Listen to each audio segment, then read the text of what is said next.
Welcome everyone. So already we have started on our second unit and we have seen what is the carbohydrate, the abundant biomolecule among all other biomolecules. So in this particular video we are going to talk about lipids.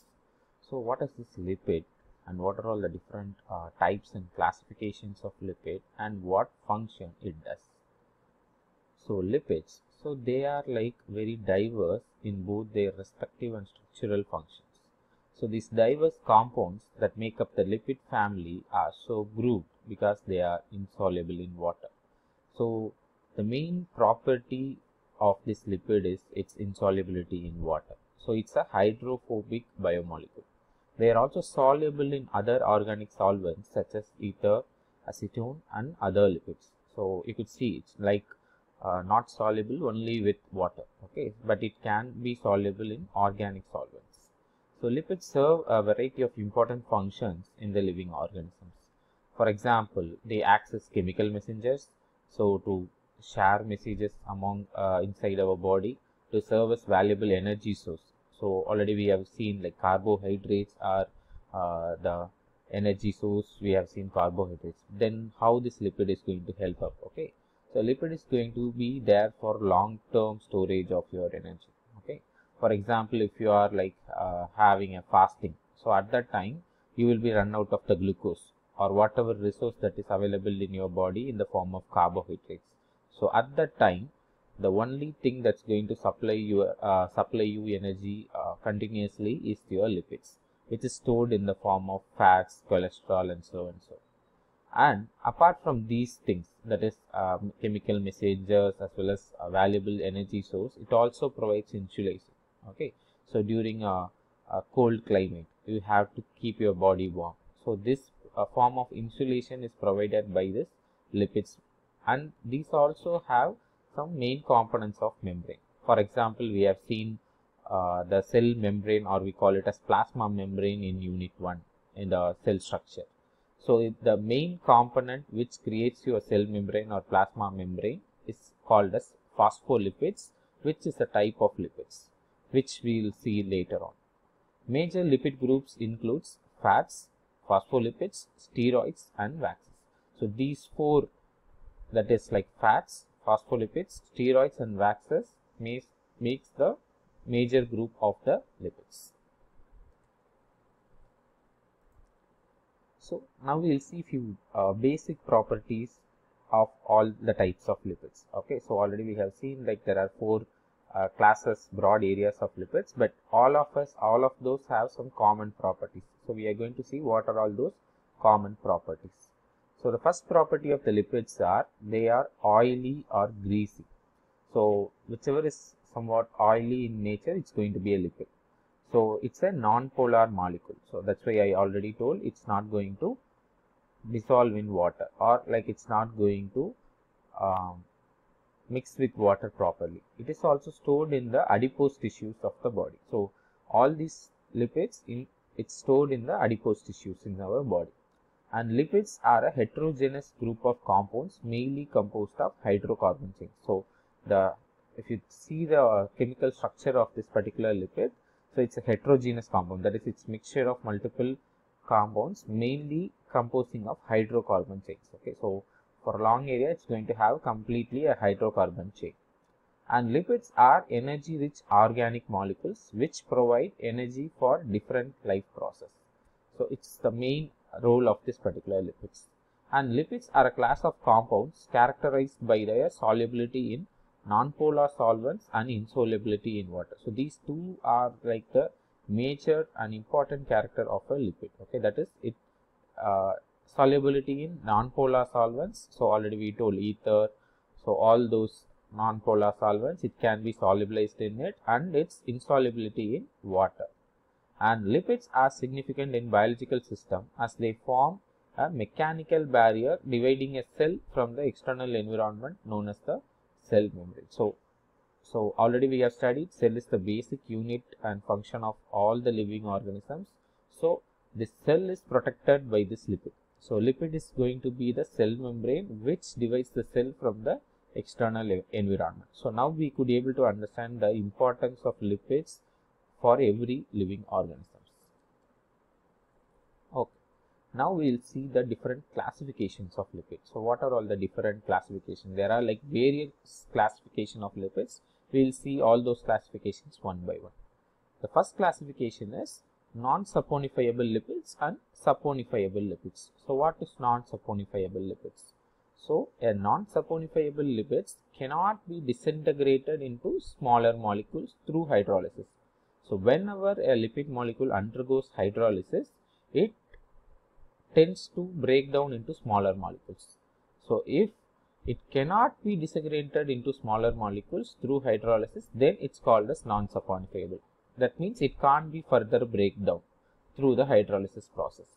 So the examples of non-saponifiable lipids are cholesterol, prostaglandins. So these are the two common examples of non-saponifiable lipids. So saponifiable lipids, it's going to break down. So whenever it's undergoing hydrolysis in the presence of a base or an acid, or because of an enzymatic reactions, what's going to happen? It's going to break down into further smaller molecules. So the saponifiable lipids comprises of one or more ester groups. So because of the presence of these ester groups, it's going to undergo hydrolysis and it's going to break down into smaller molecules. So examples are like waxes, triglycerides, sphingolipids and phospholipids. So this is one type of classification. There is like another type of classification. So under this classification, we classify lipids into three types. So the first type is simple lipids. So what is a simple lipids? So simple lipids are nothing but these are esters of fatty acids with various alcohols. So the examples of simple lipids are, first one is like fats. So it's a esters of fatty acids with glycerol, as I already told, and oils are fats in the liquid states. So whenever the fat converts into a liquid state, it's going to be stayed in the form of oils. Then what is a wax? So wax are the same esters of fatty acid but with a higher molecular weight, monohydric alcohol. So the molecular weight of this alcohol present in this particular group is going to be higher than the fats. So this is the difference between a fats and waxes. Okay, so we know what's a fat, so and what's a wax. Okay. The second type under this particular classification is complex lipids. So what is a complex lipids? So it's esters of fatty acids containing groups in addition to alcohol. So in simple lipids, it just has fatty acids along with the alcohol, but here it's going to have one more extra group. So that's why it's named as complex lipids, because of the complexity in its structure and chemical structure arrangement. So the first example under this particular classification is phospholipids. So these are lipids containing, in addition to fatty acids and alcohol, a phosphoric acid residue. So apart from fatty acids and alcohol, it's going to have an extra group of phosphoric acid.